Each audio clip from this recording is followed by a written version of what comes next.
Sáquennos de aquí. Entrevista a María Sima. Nicky Elch. Editorial Gratis lo recibiste, gratis ofrécelo. Dedicado con amor a todos aquellos que aún han de experimentar el amor de Dios.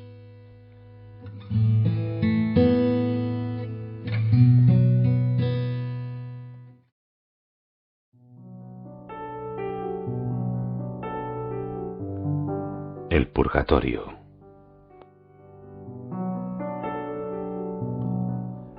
Ahora, por favor, ¿qué es exactamente el purgatorio? El purgatorio es un lugar y un estado que toda alma experimenta cuando todavía necesita expiar y reparar los pecados cometidos a lo largo de su vida antes de poder reunirse con Jesús en el cielo. Hoy en día se enseña muy poco acerca del purgatorio, y esto lleva a alimentar la curiosidad de muchos, que por su cuenta y sin ninguna guía espiritual caen fácilmente en el ocultismo. Suele decirse que el purgatorio es solamente un estado, pero esto es solo parcialmente cierto, puesto que también es un lugar. Es también un tiempo de espera en donde las almas ansían llegar a Dios. Este deseo de llegar a Él es su mayor sufrimiento. Todas las benditas ánimas lo experimentan, sin importar en el nivel en el que se encuentren. Existen 3 niveles principales en el purgatorio, y yo me comunico con las almas que necesitan relativamente poco para llegar al cielo. Creo que esto es así por 2 razones.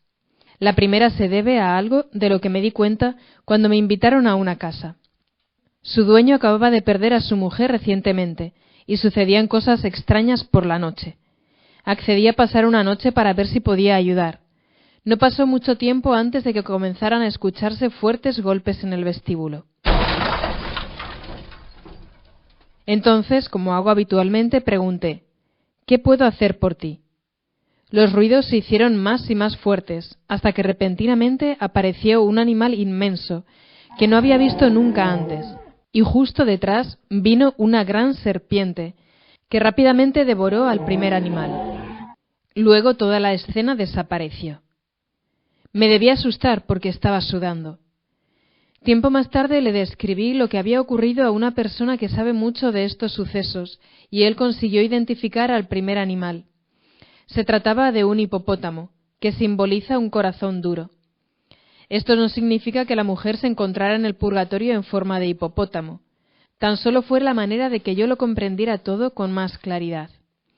Tras haber hablado largo y tendido con el viudo, pronto supe que su mujer le había guardado rencor a otra mujer durante más de 30 años, a pesar de que la otra mujer había querido la paz entre ellas. Al negarse a perdonarla, le mereció el estado más profundo del purgatorio, de donde yo no podía ayudarla a salir aún.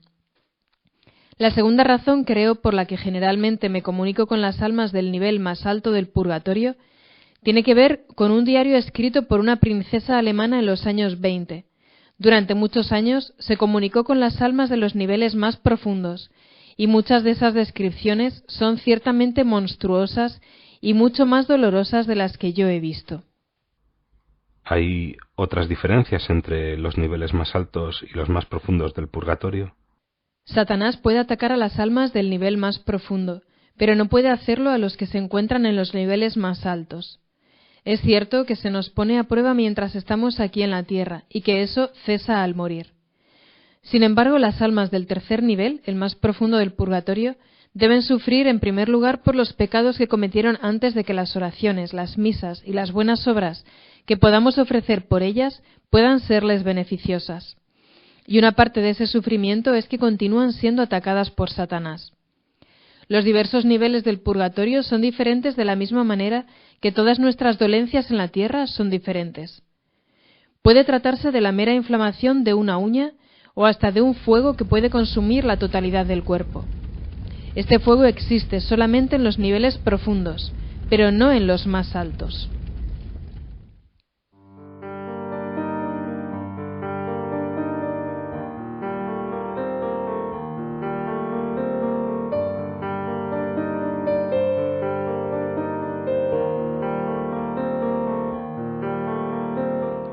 ¿Pueden nuestras oraciones evitar que Satanás ataque a las almas de los niveles más profundos? Sí pueden, especialmente cuando se lo pedimos directamente al arcángel San Miguel y a los otros ángeles. Dentro de estos 3 niveles principales, ¿Existen más niveles? Sí, una gran cantidad, porque cada alma es distinta al llegar allí. Existen grandes sufrimientos y otros dolores pequeños, y entre esos dos extremos, el resto de padecimientos.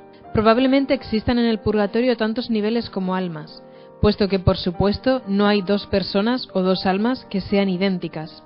Cuando las benditas ánimas del purgatorio sufren, ¿experimentan algún tipo de alegría y de esperanza? Sí, ningún alma desea regresar aquí a la tierra porque tienen una noción de Dios mucho más clara que la nuestra. No quieren volver a la oscuridad en la que vivimos nosotros. Entonces, Dios pone a las almas allí para que se purifiquen de los pecados que todavía no han sido expiados o reparados. No, se suele enseñar esto de manera incorrecta, y este tipo de falsedades puede hacer que muchas personas se alejen de Dios. Dios no las pone allí. Las almas se juzgan, y luego se asignan ellas mismas el nivel apropiado. Son ellas quienes desean purificarse antes de reunirse con Dios. Es muy importante para nosotros tomar conciencia de esta verdad tan concreta sobre el amor de Dios. Entonces, somos nosotros quienes reconocemos que todavía no estamos puros y debemos, por lo tanto, purificarnos en el purgatorio. Sí, así es. ¿Las almas en el purgatorio se rebelan alguna vez contra su condición? ¿Son pacientes o hay alguna que no acepte el estado en el que se encuentra? No, son pacientes y quieren sufrir, pues saben que a través del sufrimiento expían y enmiendan sus faltas. Se purifican para llegar limpias ante Dios, de una manera completamente resplandeciente. Cuanta más purificación y reparación hagan, más limpias llegan a estar.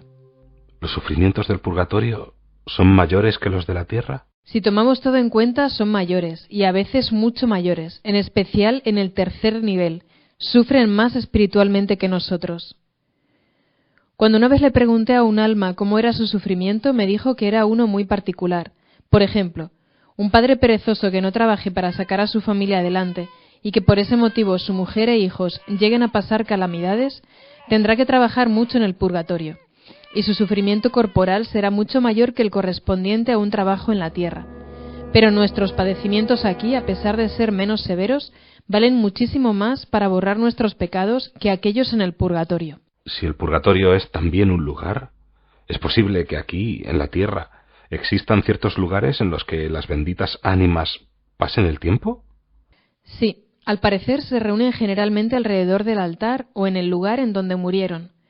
Una mujer que conocí en Liechtenstein lograba verlas solamente alrededor del altar, y cuando ya no estaban allí sabía que ya se habían ido al cielo. Las almas no vienen a mí o a nosotros del purgatorio, sino que vienen con el purgatorio. No se trata de un lugar, sino de muchos lugares distintos.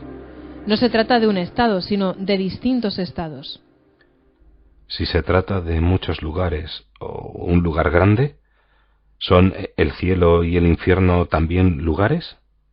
Sí, mi director espiritual me hizo preguntar acerca de esto y la respuesta fue: es incorrecto lo que muchos teólogos enseñan hoy en día al decir que el cielo, el purgatorio y el infierno son solamente estados.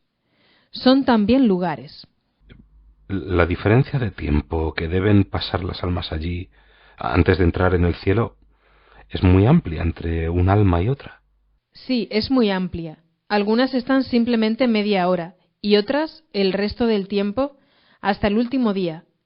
El promedio, dicen las almas, es de 40 años. Entonces, ¿habrá un último día? Sí.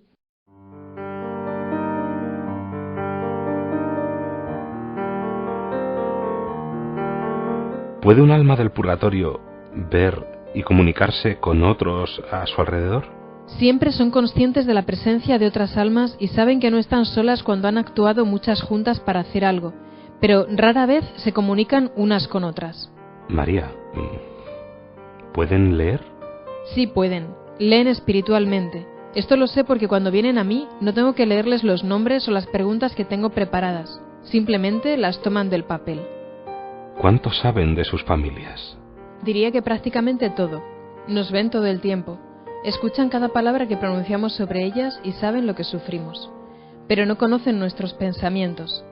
Se encuentran presentes en sus propios funerales y saben quiénes están allí rezando por ellos y quiénes están allí solamente para ser vistos por los demás.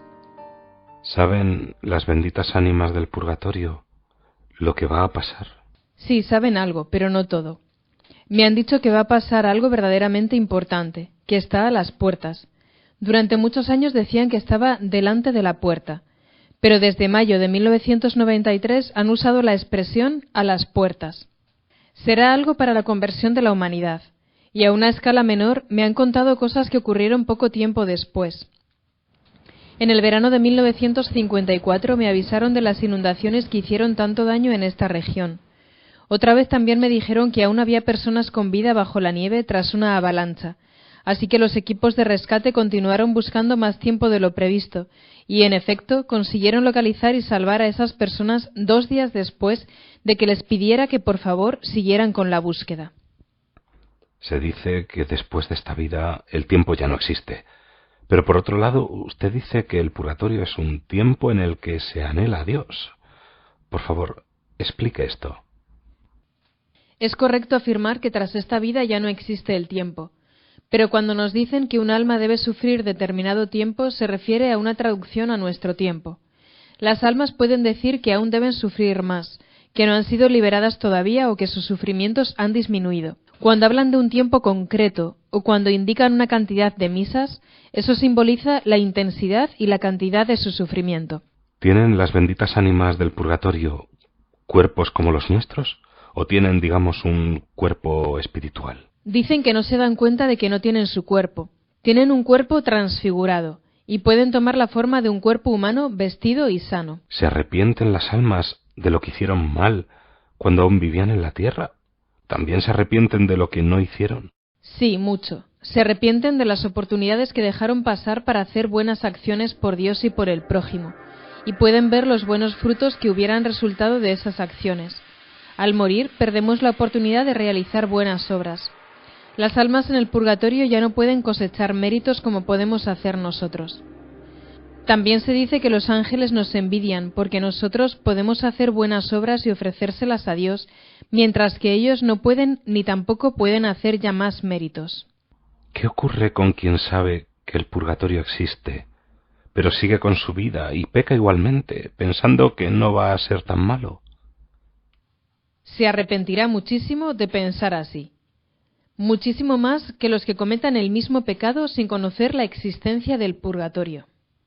¿Cuál es el principal objetivo de todo lo que usted experimenta?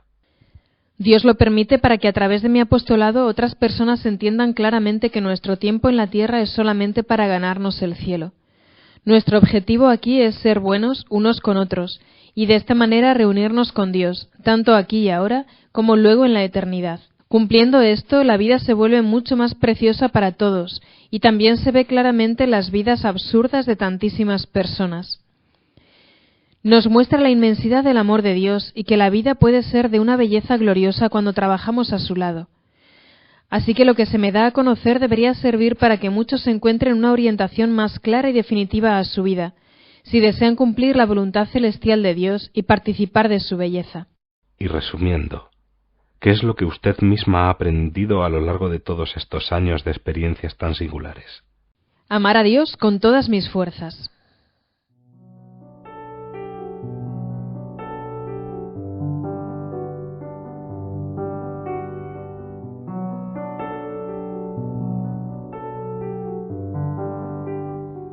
Algunas experiencias de María.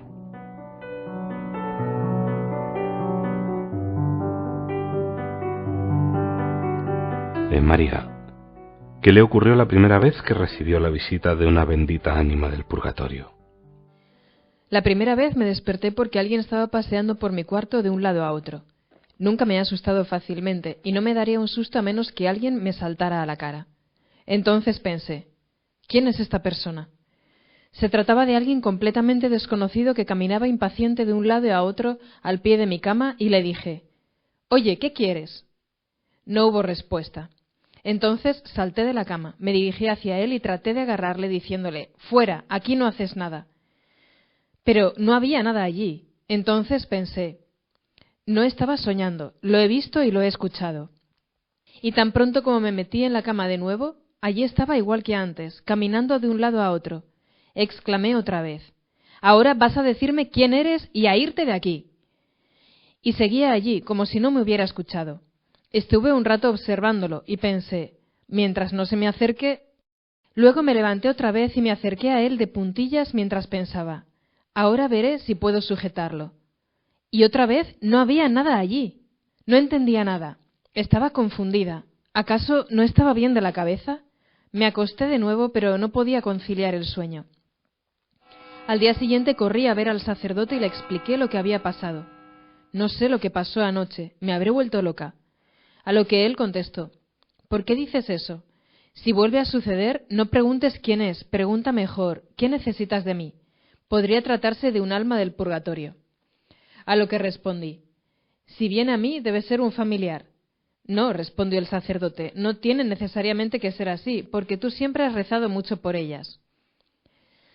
A la noche siguiente, allí estaba de nuevo. Esta vez pregunté, ¿qué necesitas de mí? Aquel individuo se detuvo, se volvió y me miró diciendo, que se celebren 3 misas por mí, entonces seré liberado. Y desapareció instantáneamente. Supe entonces que era un alma del purgatorio. Se lo conté al sacerdote y me dijo, bien, si vuelve a ocurrir, cuéntamelo. ¿Ha tenido miedo alguna vez? No, en absoluto. Ni siquiera lo tuve cuando era niña. Mi madre solía decirme, eres una chica poco común. Otras se asustan a menudo. Cuando me decía que había alguien fuera en la oscuridad, yo me lanzaba. Dame una luz y saldré a ver quién es. María, al parecer es usted bastante conocida en la actualidad, pero al principio vivía muy recluida. ¿Cómo comenzaron a reconocerse como auténticas sus experiencias sobrenaturales? En primer lugar, cuando las cosas que decía resultaban ser ciertas con el tiempo, y además cuando afirmaba cosas que solamente conocían los miembros de la familia. En otras palabras, al confirmarse lo que yo había dicho. Discúlpeme lo atrevido de mi pregunta, pero ¿ha sido alguna vez examinada por médicos o psicólogos? Sí, hace ya mucho tiempo un profesor de teología me preguntó si estaba dispuesta, y le dije que sí. El resultado del estudio fueron 6 hojas redactadas por profesionales que se encuentran disponibles y que fueron recopiladas por un doctor en psicología en Innsbruck. Una copia del estudio se guardó en los archivos del editor de un pequeño libro acerca de mis experiencias que se publicó hace 25 años. Lo escribió mi viejo amigo y director espiritual, el padre Alphonse Matt, y en él se incluyen mis experiencias. ¿Tienen sus experiencias algún tipo de reconocimiento oficial por parte de la Iglesia? Obedezco al sacerdote de mi parroquia y a los obispos, que me han dicho que mientras todo sea teológicamente correcto, como lo ha sido hasta ahora, continúe con mi apostolado. En un principio, el obispo Wettner no estaba muy de acuerdo con que yo pudiera recibir respuesta para otras personas. Me llamó y me preguntó de dónde venían esas respuestas. Entonces le conté con exactitud el modo en que había comenzado todo. Al poco tiempo le pregunté a un alma de dónde obtenían ellas la información. Pensaba que quizá regresaban al purgatorio a encontrar a la otra alma y preguntarle qué necesitaba para ser liberada, pero en vez de eso me respondió ella misma.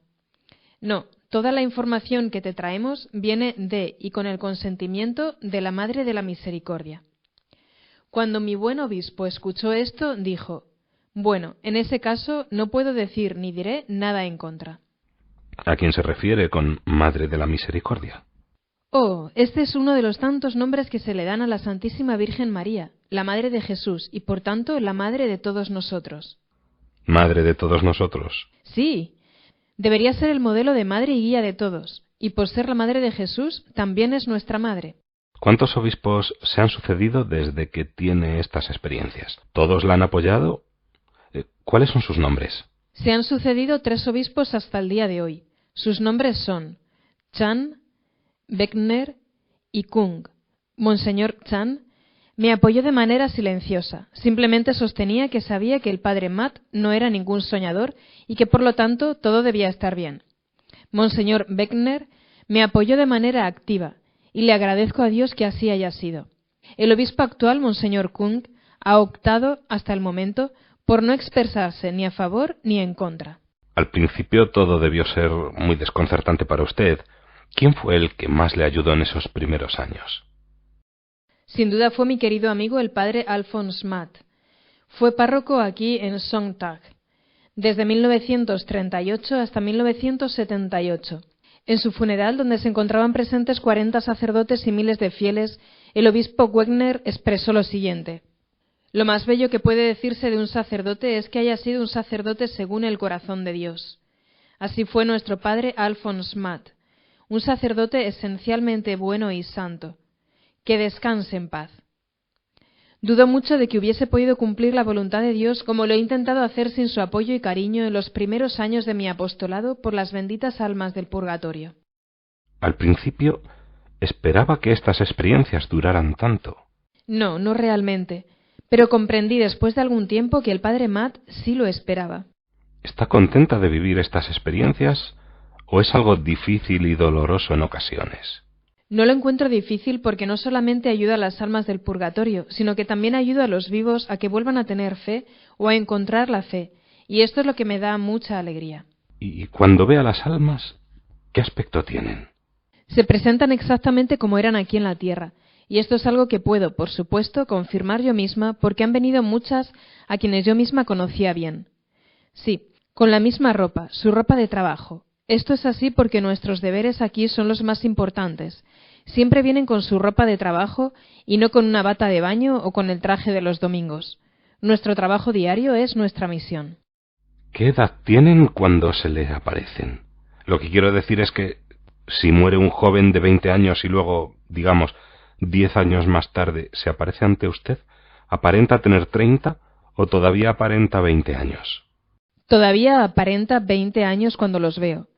Siempre aparentan la misma edad que tenían en el momento de morir. ¿Cuáles serían exactamente las diferencias entre su experiencia y la de los espiritistas o también llamados médiums o intermediarios? Si los lectores tuvieran que creer solo una cosa de lo que digo, desearía que fuera esta. La diferencia es muy simple y muy clara, y debemos aferrarnos a ella con total seriedad. Lo que ocurre con los espiritistas es que creen que están llamando a las almas de los muertos, pero si hay alguna reacción a su llamada, se trata siempre y sin ninguna excepción de una respuesta de Satanás y sus colaboradores. Los espiritistas y médiums hacen algo muy peligroso tanto para ellos como para quienes se les acercan buscando consejo. Viven una enorme cantidad de mentiras. No se nos permite llamar a los muertos, eso está totalmente prohibido. En mi caso, yo nunca los he llamado, nunca lo he hecho y nunca lo haré. Jesús lo permite por medio de su madre. Pero Satanás, por supuesto, puede copiar y simular cualquier cosa y también todo lo que viene de Dios. Se burla de Dios y de todo lo que Dios hace. Puede imitar las voces de las almas y copiar su apariencia. Pero sea cual sea la respuesta, se trata siempre del maligno. No se olvide, Satanás también puede curar, pero este tipo de salud nunca perdura.